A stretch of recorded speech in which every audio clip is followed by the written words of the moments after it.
ملت عزیز و سربلند ایران بنده خدا به خدا پیوست. ارواح طیبه شهدا، روح مطهر عبد صالح خدا شهید دکتر علی لاریجانی را در آغوش گرفتند.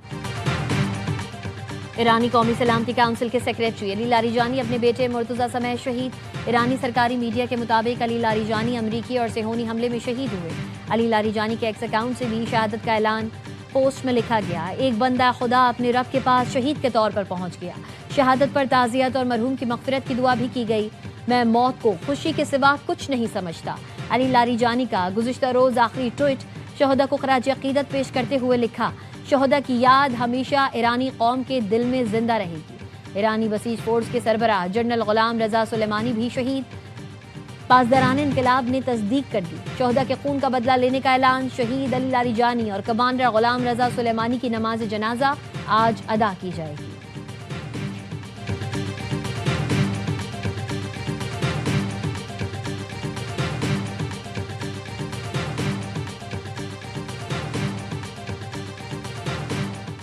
ایرانی صدر مسعود پزشکیان کے علی لاریجانی کو خراج عقیدت. بیان میں علی لاریجانی ایک نمایاں اور قیمتی شخصیت تھے. لاریجانی نے مختلف عہدوں پر خدمات انجام دی. لاریجانی نے خطے میں امن اور سلامتی کو فروغ دینے کی کوششیں کی.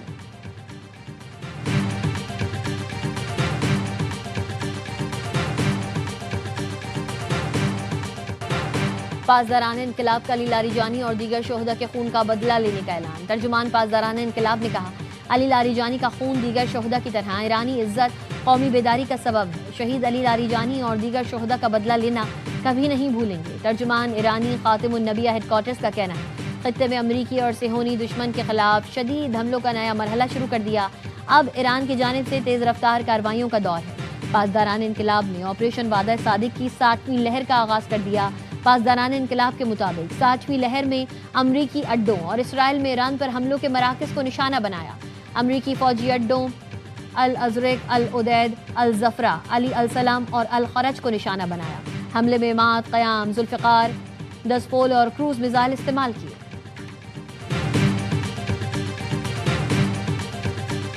ایران کے نئے سپریم لیڈر کا جنگ جاری رکھنے کا اعلان. آیت اللہ مجتبیٰ خامنائی نے کہا: اسرائیل اور امریکہ کو گھٹنوں کے بل گرانے تک امن کی کوئی گنجائش نہیں.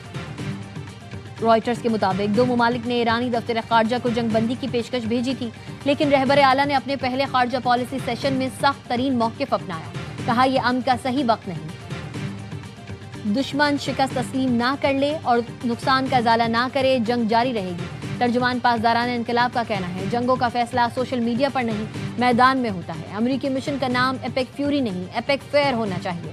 ایران وہ جگہ ہے جہاں آپ اور آپ کی افواج آنے کی ہمت نہیں کرتی.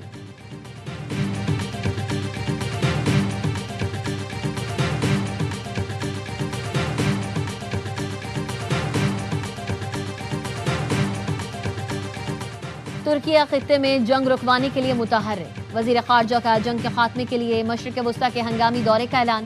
خاقان فدان کہتے ہیں خطے میں مستقل امن کے قیام کے لیے ترکیہ اپنا لائے عمل پیش کرے گا. موجودہ جنگ آگ کا گھیرا ہے جو علاقائی استحکام کے لیے بڑا خطرہ بن چکی ہے. ایرانی رہنماؤں کو قتل کرنا غیر قانونی ہے. علی لاریجانی سمیت ایرانی سیاستدانوں کو نشانہ بنانا جنگی قوانین کی خلاف ورزی ہے. اسرائیل کے سیاسی قتل عام کے اقدامات مکمل طور پر غیر قانونی ہیں.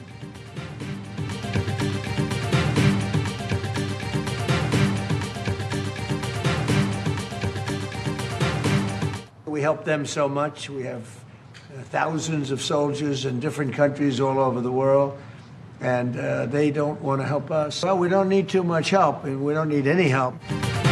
امریکی صدر ڈونلڈ ٹرمپ اتحادیوں سے مایوس ہو گئے. کہا نیٹو کا امریکی فوجی آپریشنز میں شمولیت سے انکار انتہائی احمقانہ غلطی ہے. ہم ان ممالک کی حفاظت کے لیے ہر سال سینکڑوں ارب ڈالرز خرچ کرتے ہیں، لیکن وہ ضرورت کے وقت ہمارے لیے کچھ نہیں کرتے. ہمیں ایران میں بڑی فوجی کامیابی حاصل ہوئی ہے. اب ہمیں نیٹو ممالک کی مدد کی ضرورت ہے، نہ خواہش. نیٹو کے بغیر بھی اہداف حاصل کر سکتے ہیں. بحری جہاز جلد ہی آبنائے ہرمز سے گزر سکیں گے. جہاز رانی کی بحالی میں اب زیادہ وقت نہیں لگے گا. امریکی صدر ٹرمپ کا پیٹرول اور گیس کی قیمتوں میں جلد بڑی کمی کا دعویٰ. کہا بس دیکھتے جائیں، ایران کے خلاف جنگ ختم ہوتے ہی قیمتیں تیزی سے نیچے گریں گی.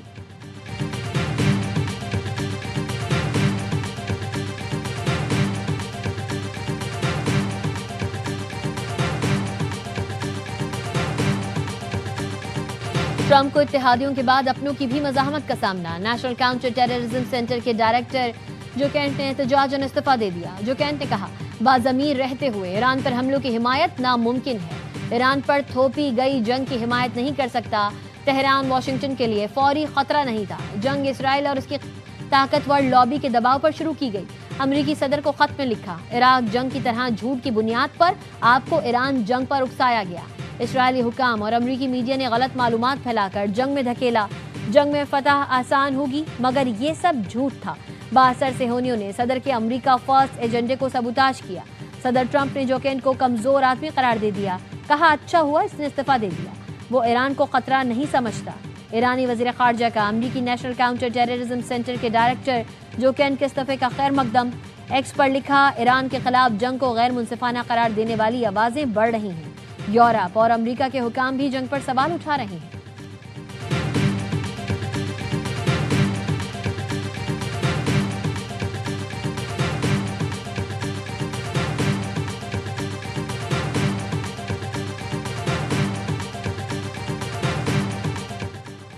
آبنائے ہرمز کھولنے کے لیے کسی بھی فوجی کارروائی کا حصہ نہیں بنیں گے. فرانس کے صدر میکرون کا دو ٹوک اعلان. صدر میکرون نے کہا اس جنگ کے فریق نہیں اس لیے موجودہ حالات میں فرانس آبنائے ہرمز کو کھولنے کے لیے کسی آپریشن میں شرکت نہیں کرے گا. واضح کیا ایک ایسے اتحاد کی تیاری پر کام کر رہے ہیں جو جنگ کے خاتمے کے بعد اہم بحری گزرگاہ میں جہاز رانی کی آزادی کو یقینی بنائے گا. جرمن وزیر خارجہ کا کہنا ہے امریکی فوج آبنائے ہرمز محفوظ بنانے کی پوزیشن میں نہیں تو یورپی ملک بھی اکیلے یہ کام نہیں کر سکتے. مہم جوئی کے بجائے صبر اور اتحادیوں کے ساتھ مل کر سفارتی راستہ نکالنا ہی حقیقت پسندی ہے. خلیج فارس سے تیل گیس اور کھاد کی سپلائی جلد بحال نہ ہوئی تو دنیا بھر میں خوراک کا سنگین بحران پیدا ہو جائے گا.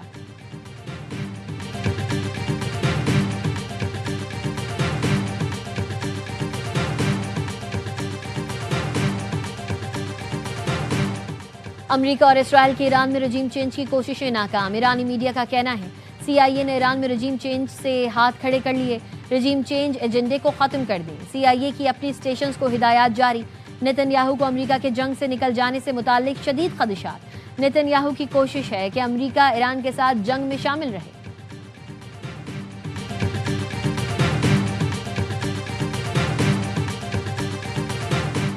افغانوں کی میزبانی ہماری تاریخ کی سب سے فاش غلطی تھی. وزیر دفاع خواجہ آصف کہتے ہیں محسن کا شلوگ اس ریاست پر حملہ آور ہے جس نے 50 سال ان کو پناہ گاہیں مہیا کی. جو وعدہ کرتے ہیں اسے نبھاتے نہیں. اربوں روپے وعدہ نبھانے کا تاوان مانگتے ہیں. پاکستان کی مٹی نے نہ صرف پناہ دی ان کے لیے ایک سپر پاور سے ٹکرا گئے.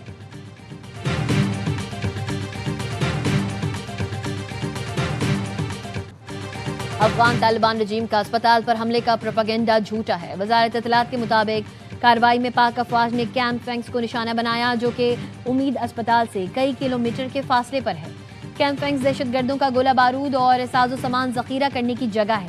تصاویر میں واضح طور پر دیکھا جا سکتا ہے اسپتال دہشت گردی کے بنیادی ڈھانچے کے مقابلے میں کثیر المنزلہ ڈھانچہ ہے.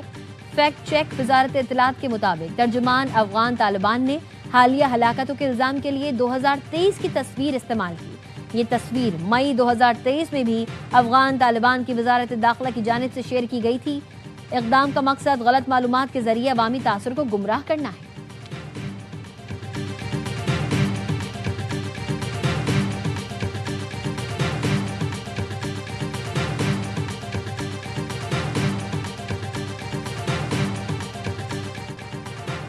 افغان طالبان رجیم کی جانب سے پاکستان مخالف گمراہ کن اور من گھڑت پروپیگنڈا بے نقاب. عالمی اور افغان میڈیا نے اسپتال حملے میں 400 افراد کی ہلاکت کے جھوٹے دعووں کی کلئی کھول دی.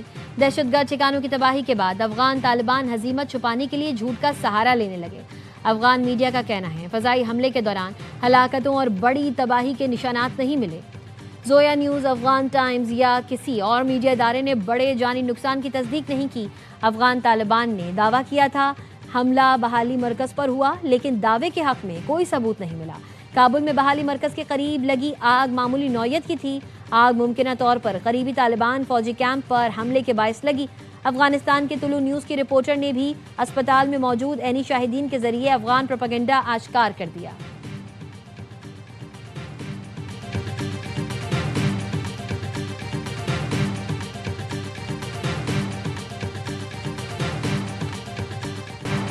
پاک فوج کی افغان طالبان اور فتنہ خوارج کے خلاف مؤثر کارروائیاں، خیبر سیکٹر سے ملحقہ افغان طالبان کی فوجی پوسٹوں کو کامیابی سے نشانہ بنایا۔ سیکیورٹی ذرائع کے مطابق پاک فوج نے اینٹی ٹینک گائیڈڈ میزائل سے پوسٹوں کو تباہ کیا۔ افغان طالبان کو بھاری جانی و مالی نقصان اٹھانا پڑا۔ شمالی وزیرستان میں افغان طالبان کی جھنڈا پوسٹ کو تباہ کر دیا گیا۔ تورخم سیکٹر میں بھی افغان طالبان پوسٹ کو کامیابی سے نشانہ بنایا گیا۔ آپریشن غضب للحق اپنے اہداف کے حصول تک جاری رہے گا۔